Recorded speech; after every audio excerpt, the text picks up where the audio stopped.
Once upon a time, in a small village by the sea, there lived a fisherman named Mr. John.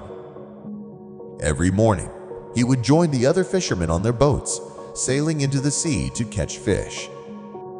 He would keep some fish for himself and sell the rest in the market to make a living. Mr. John lived alone with no family to talk to, and sometimes he felt lonely in his quiet little house by the shore. One day, Mr. John decided to visit a neighboring village to sell his fish.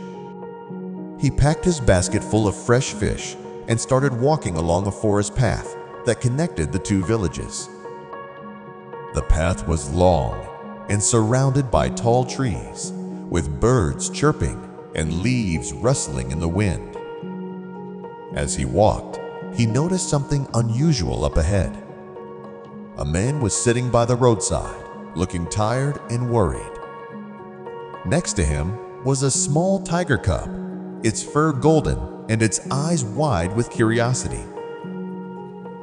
Mr. John stopped and asked, "Why are you sitting here with a tiger cub?" The man let out a deep sigh and said, "I have no money, and my family hasn't eaten in 2 days. I can't afford to take care of this cub anymore. If you give me your fish, you can take the cub with you." Mr. John hesitated. He had never owned an animal before, let alone a tiger. But when he saw the sadness in the man's eyes, his heart softened. "Maybe this cub will bring some happiness into my lonely life," he thought. So, he handed over his basket of fish and carefully picked up the little tiger cub. When he returned to his village, the people were shocked. "Mr. John, what will you do with a tiger cub?" they asked. Mr. John smiled and replied, "I will raise it and tame it. It will be my companion." Some villagers shook their heads. "A tiger is a wild animal. It may be small now, but it will grow into a dangerous beast." But Mr. John was determined. "Don't worry, I'll train it well and be careful," he assured them. He built a strong cage on his veranda to keep the cub safe and fed it fish every day. As time passed, the cub grew bigger and stronger. Mr. John spent all his time caring for it, and soon he grew attached to the animal. He even started taking it for walks around the village.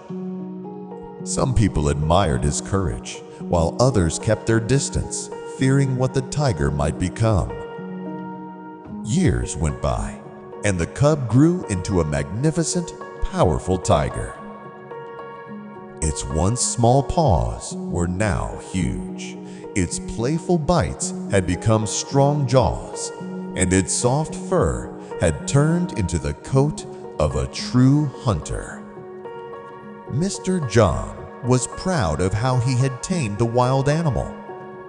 The tiger, too, seemed loyal and affectionate towards him. One day, Mr. John decided to visit the neighboring village again to sell his fish.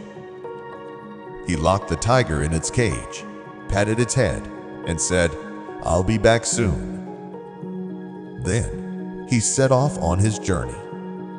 The trip was tiring but familiar. He sold his fish quickly, then sat at a small tea shop, enjoying a warm drink before heading home. But as he started his journey back, disaster struck. A massive landslide had blocked the mountain road, making it impossible to pass. The villagers tried to clear the path, but it was too dangerous and took longer than expected. Mr. John had no choice but to stay in the neighboring village for 5 days. As soon as the road was finally cleared, he rushed home, eager to see his tiger. When he reached his house and opened the door, he found the tiger sitting quietly in the corner of its cage. But something was wrong. The tiger looked weak and exhausted. It hadn't eaten for days. Tears filled Mr. John's eyes as he opened the cage. "I'm so sorry, my friend," he whispered as he stepped closer, wanting to comfort the tiger. But something had changed. Hunger had taken over the tiger's instincts. In that tragic moment, the animal, driven by its wild nature, attacked Mr. John. Despite all the love and care he had given, the tiger could not fight what it truly was, a wild predator. This heartbreaking story teaches us an important lesson. Some things in life, like the instincts of a tiger, can never truly change. Just as a tiger's wild nature remains, some people may hide their true selves, but under the right circumstances, their real nature will come out. Acting purely on emotions or sympathy, while ignoring the reality of nature, can sometimes lead to danger. Whether it's a wild animal or a person with an unchanging nature, it is important to recognize the truth and keep a safe distance when necessary. Thank you for taking the time to listen to this story. Until next time, take care and keep moving forward.